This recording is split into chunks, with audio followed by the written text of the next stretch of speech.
Thanks, babe. I'm Mike. I'm a recovered alcoholic. Hi, Mike. So our next two speakers are great. I can't say enough about Corina. I was telling Paul even when he came here, we had Corina speak, and our meeting is always like a lot of people walking around and newcomers getting coffee and smoking cigarettes throughout the entire meeting and making noise, which is exactly that's what we wanted: sober living, halfway house kids in our group.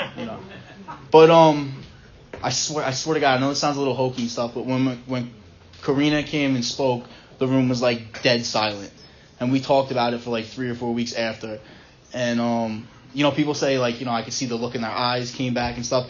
I know it sounds crazy, but like me, when I watch speakers, like I see some type of sounds whack, but like I could see the aura behind their head, like it looks like the steam coming off the street, and I saw that with Corina, and the room is dead silent. I mean, everybody was like, that was amazing, and you could have dropped a pin and heard it, and it was awesome. So with that, I'm gonna give you guys Corina. Thanks.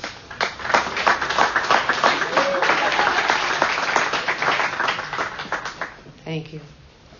Wow, that's a lot to live up to.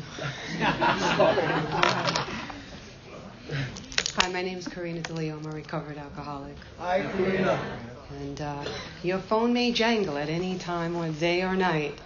And, just to give you a backdrop of what was going on in the DeLeo home, we were just about settling in. I was getting my lounging clothes on, the second half of the day, and the phone rang.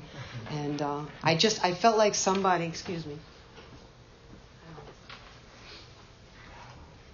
an EMS worker with, say, a heart with ice in a packet and coming here, just on a life and death errand. We were asked to speak, and, I just ran upstairs, put my clothes on. My husband did too. Not too many words spoken. We got in the car, and we're just very excited to be a part of AA as a whole, and a group that's enthusiastic about this way of living and carrying a message that has depth and weight. And Joe, thank you so much. It was a pleasure meeting you way back when, and it's a pleasure still. And Frank, thank you for the history. It was a wonderful presentation.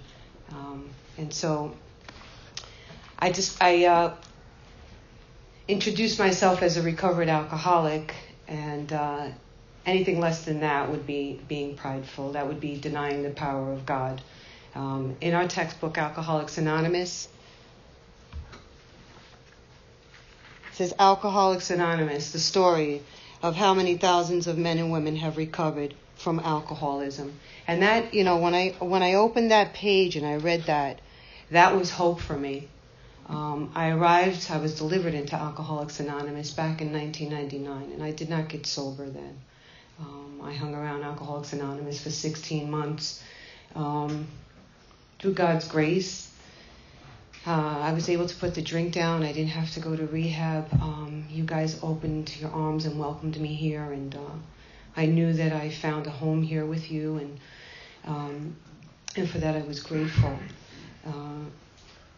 16 months in, I drank again, and that summer into the winter, I had 3 one-day slips, so I drank again. And my actual sober date is December 26, 2001.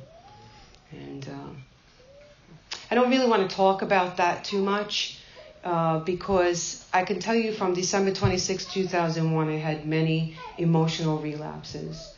My first shot out of the box, getting into a solution, getting into the textbook, getting into Alcoholics Anonymous, this textbook is Alcoholics Anonymous.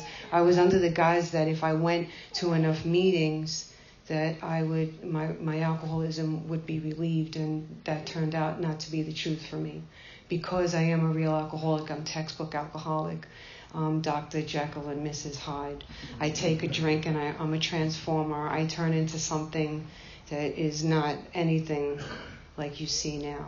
And I want to share with you that when I was delivered into Alcoholics Anonymous, I didn't look anything like I do now, the physicality of me.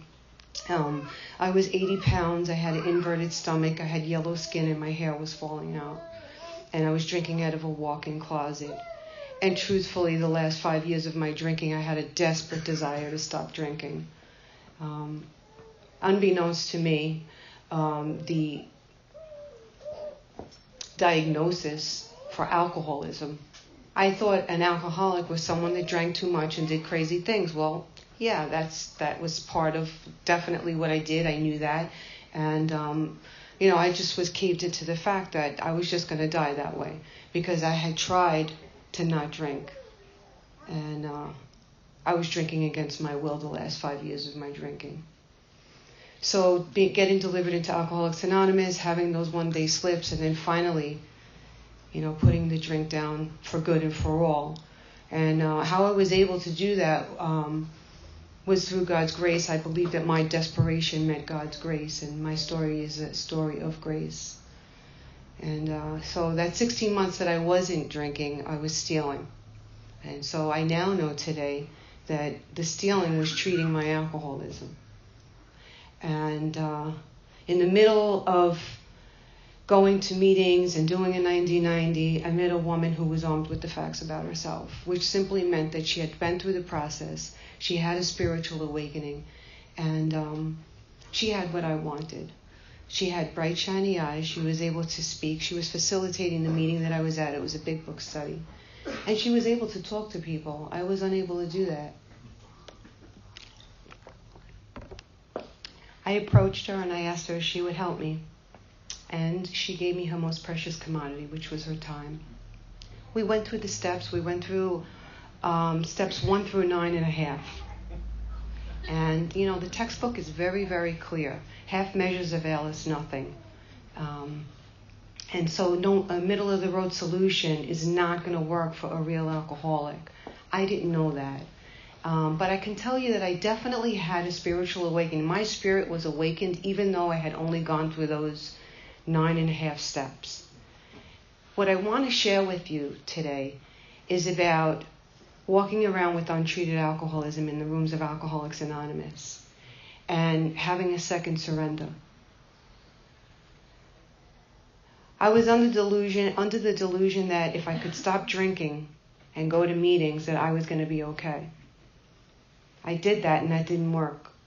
The voices in my head were still there. I still had a narrative that was telling me that I was dirty and nasty and no good and unlovable. Because my upbringing was as such.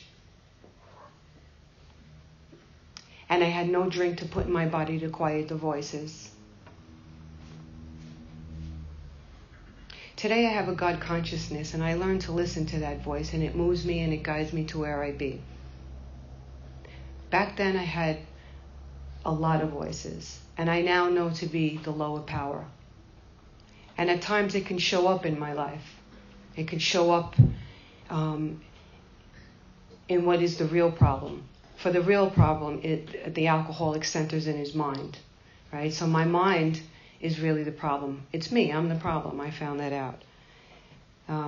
So I did the 9.5 steps, and probably, I'm going to say a year in, I came off the pink cloud. I was doing well. I was lying a lot less.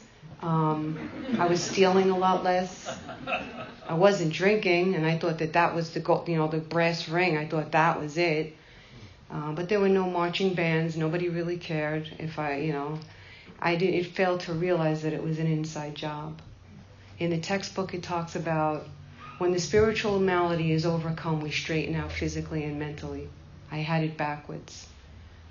So how do I illustrate that? Like, how do I get that into my head? How do I get when the spiritual malady is overcome, we straighten out physically and mentally? Well, it was by picking up the pen and writing what was blocking me from God.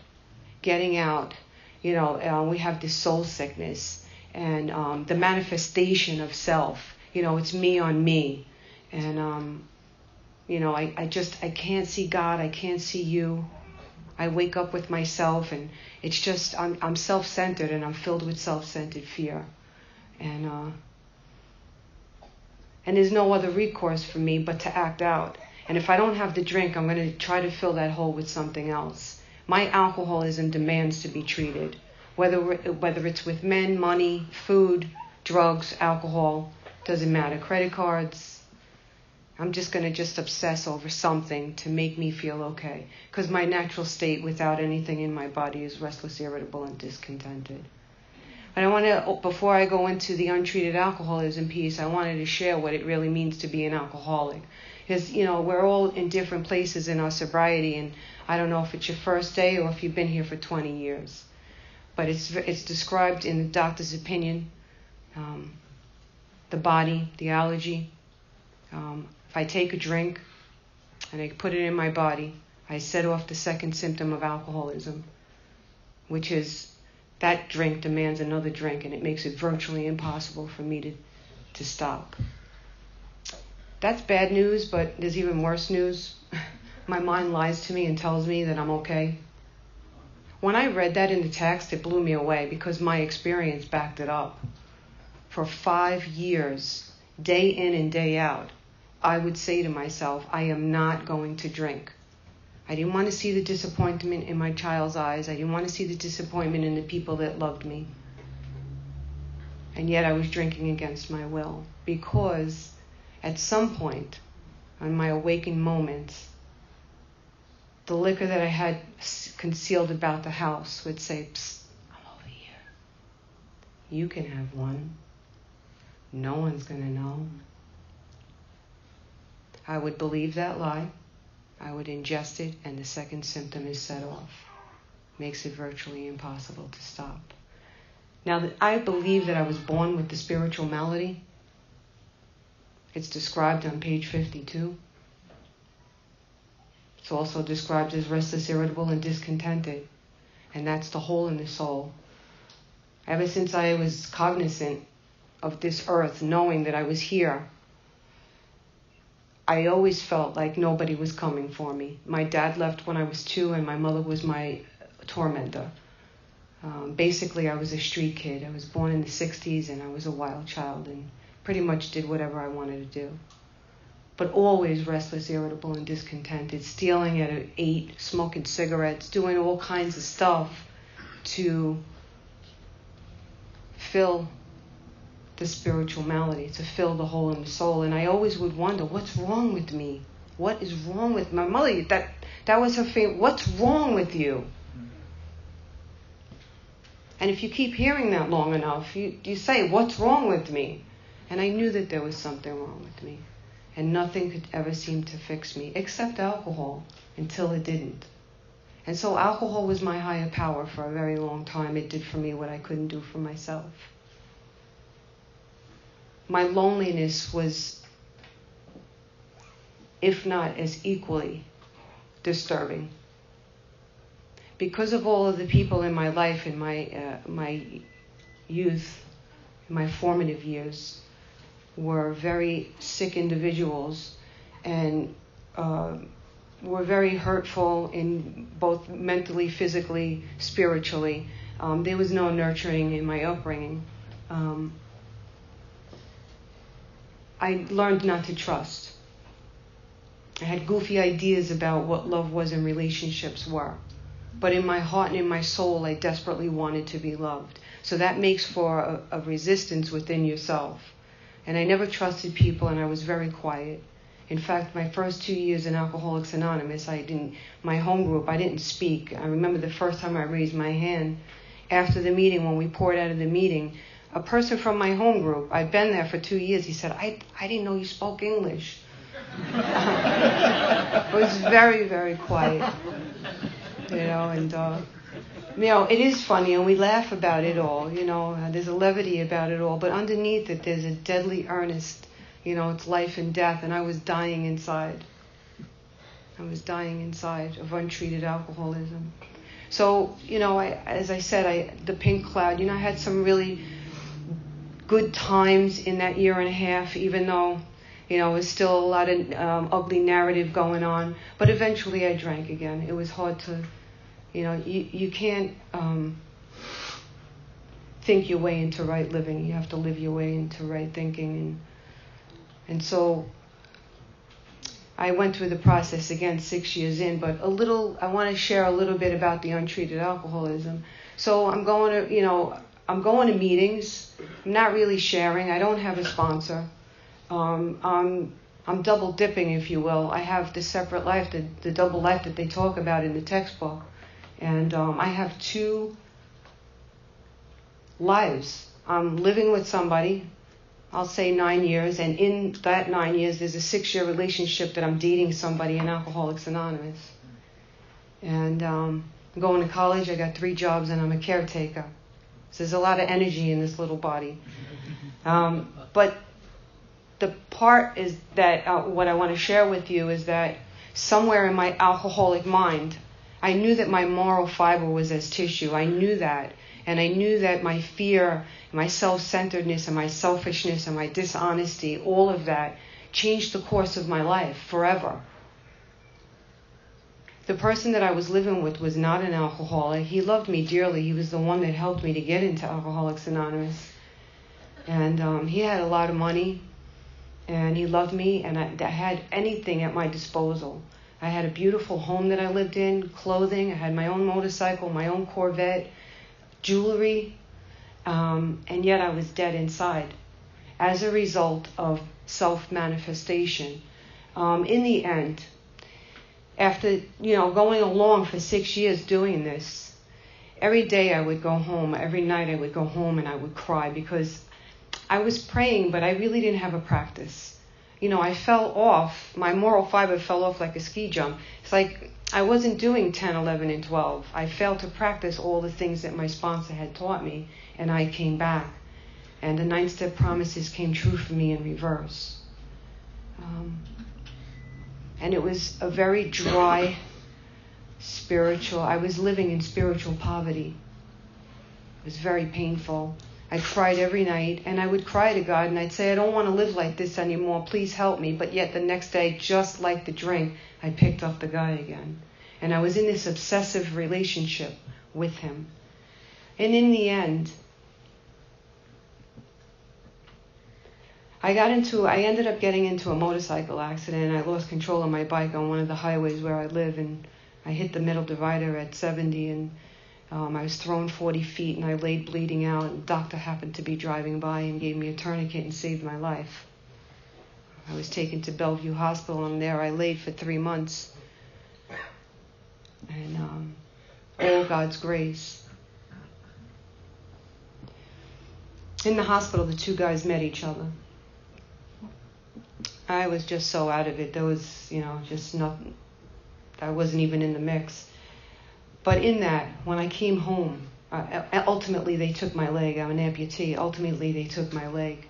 And I went back to the house in which I was dwelling. And the person said to me, if you stop now, he loved me enough. If you stop now, we can continue on our relationship. And I didn't. I just continued doing what I was doing, even after that happened to me. So I was asked to leave that home. And so there was a time period, probably like a year-long time period there. There's a lot of pieces in there that I'm mixing out, but I just want to get to the gist of what happens when you become self-sufficient. That's what falling from grace means, when you're self-sufficient and you're not God-sufficient. And so that person asked me to leave, and I'm sure that was painful. And he probably felt like everyone's going to think I'm a terrible person. This woman just lost her leg and, all of that. But he couldn't. He had to ask me to leave. And so I did. I left. But I had no bank account anymore. I hadn't worked. And I didn't have my prosthetic yet. I only had my crutches. And the person that I was in AA with ended up using again. That person couldn't show up for me. And my family members had to just leave me alone. I should have been left alone. And it was just me by myself. And I found myself down in the welfare office and in a welfare hotel. And many days in a fetal position, in pain, crying, alone. And it was there that I found the God of my understanding. What I want to share with you about untreated alcoholism is that 2 months, 3 months before I had found an apartment and I was living in the welfare hotel, and really I had nobody, it was just me and God. Basically my entire life, I was 44 at that time, they have like these little folders that have handles on them, and they're in ABC order. My entire life was in that folder. I had my social security, my birth certificate, my marriage certificate, my divorce certificate, my baptism, and some various other stuff of who I was. That was my identity in that bag. And what that showed me was what self-sufficiency got me and what self-centered fear got me. And we beg of you to be fearless and thorough from the very start. So I can tell you that I don't know what was going on. The Holy Spirit was all over me.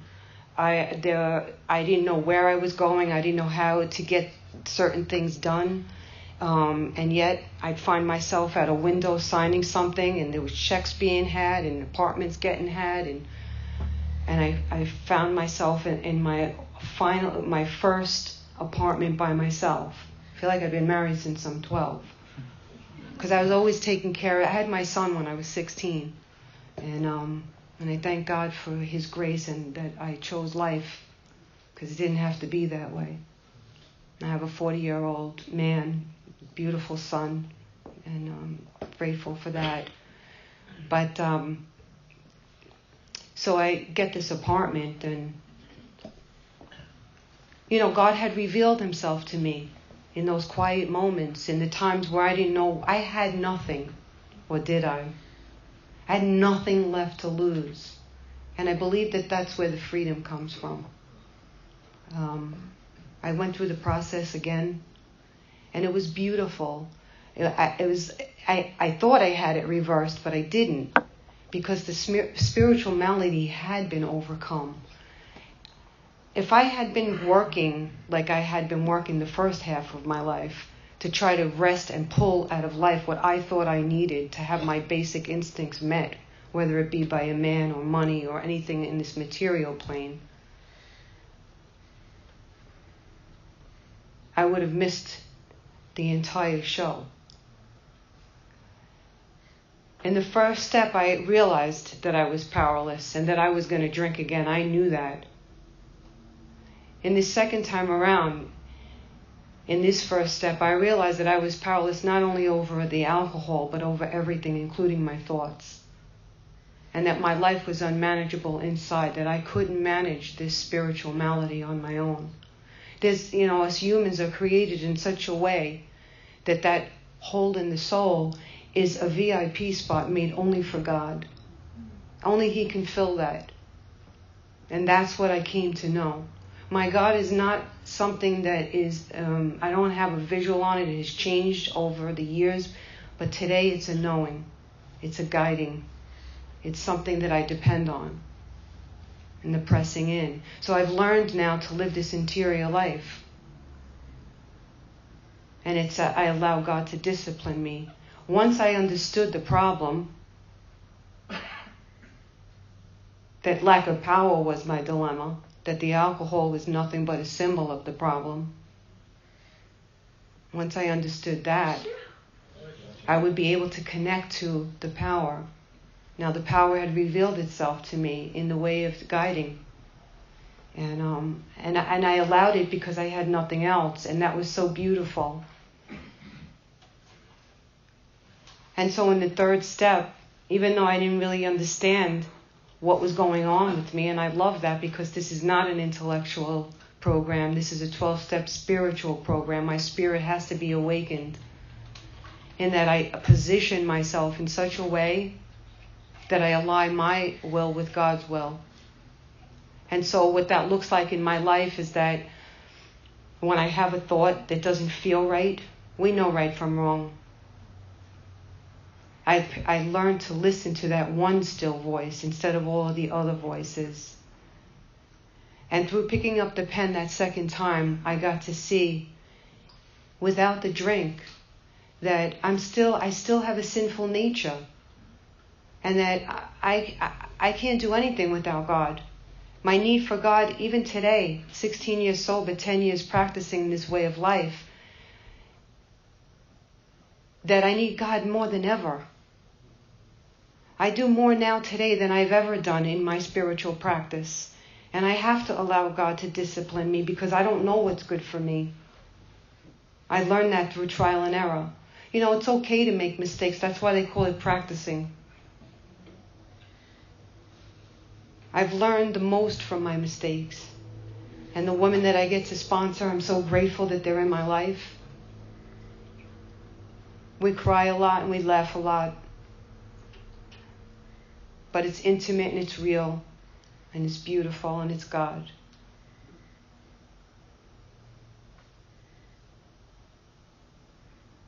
There's these principles that we practice that have now become intertwined into it's just a part of my brain. It's like there's a line in the big book where it's talking about a person, you know, he wouldn't drink even if he could. And that's my case. But I also, you know, I don't want to be dishonest even if I could be dishonest. It doesn't feel good.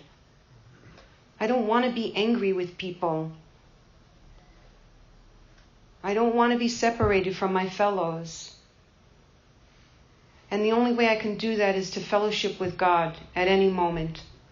The most beautiful possession that I possess is the treasure knowing that God lives in my heart and that at any moment I could speak to Him and ask for guidance. In the 11th step, it talks about pause when agitated or doubtful. If I'm agitated, I'm coming from an emotional place. If I'm doubtful, I'm using my own brain. 2 wrong inner resources. I need to press in and ask God for guidance. What am I asking for in that 11th step? Inspiration and strength. That's what I love about the textbook. It's it's clear cut and it's very simple. It's not easy, but it gets easier. Truthfully, this is the easier, softer way. There's so much in my story. I mean, I think I was a stunt woman in my last life. I've had, my physical body has been really beaten up a lot. And that's all self-will. A lot of our troubles are of our own making. And I remember when I first laid eyes on that text, I didn't like it. I was like, it's their fault. Like I still wanted to, blame people, but we come here and we learn how to grow up and take responsibility and, make amends as we go along and try not to hurt others. The little golden rule, do unto others as you would have them do unto you. There's just so many other books. It's never instead of, we're alcoholic, we have to address that. This is the prescription for alcoholism.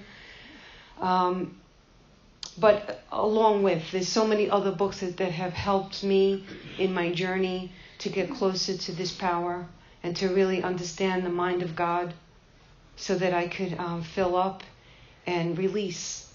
I love reading books and I love learning about God and I love experiencing God.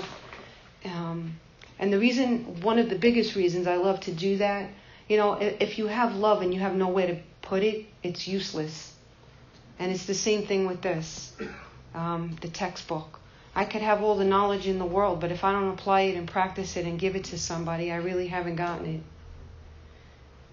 To be able to give and receive love is the most precious thing in the world. I was unable to do that when I got here. I was broken in every area of my life. God has transformed me and I've overcome so many things with Him. He's always working in me. There's a living and breathing God. He's here right now in all of you. The essence of who He is. God is in spirit and in truth. In spirit and in truth. There's a lot of different kinds of spirits. But we, as human beings, have authority in this earth. We've been promised that by a God who created all. God is all and in all. And so if we have authority, then we get to say what spirit has authority in our person. I choose the Spirit of God so that I may be able to be an expression of His love and be able to transmit that. I am just so grateful to a God that took me out of a scrap heap. I was black inside when I got here. And today I feel so beautiful inside. My heart is pure. my love is strong for AA and my fellows. And the practice that my husband and I do together and separately, we have our own separate practices, but we get to practice together, brings us closer one day at a time. And I'll leave with this. You can get all heady about the program, and there's, I can sometimes get intellectual about stuff, and, but a very simple thing my little plants taught me this week. I have this little prayer room that I go in my rocking chair, and I do my rosary each morning. It's one of the practices that I do. And I have all these plants around, and I was watering the plants. Some of them are quite large, and there's this little tiny one that I have, someone had just given me. And I was going to water it, and I thought, oh, geez, I'm not going to be home for a couple days. Maybe I'll water it just a little bit extra. And then I thought, oh, if I water it just a little bit extra, it's going to get saturated. I might kill it. And I was like, oh, like I had a little bit of an awakening there. It's like us with God. Like we can't go too far into the future. God gives us exactly what we need for the day, the spiritual nourishment. Like he's not going to give me everything all at once. That's just not how we operate. And so the little plant gave me my lesson for the day. And that's what we've learned. We learn to live a day at a time. And God gives us the power that we need for each day to move in that. Thank you.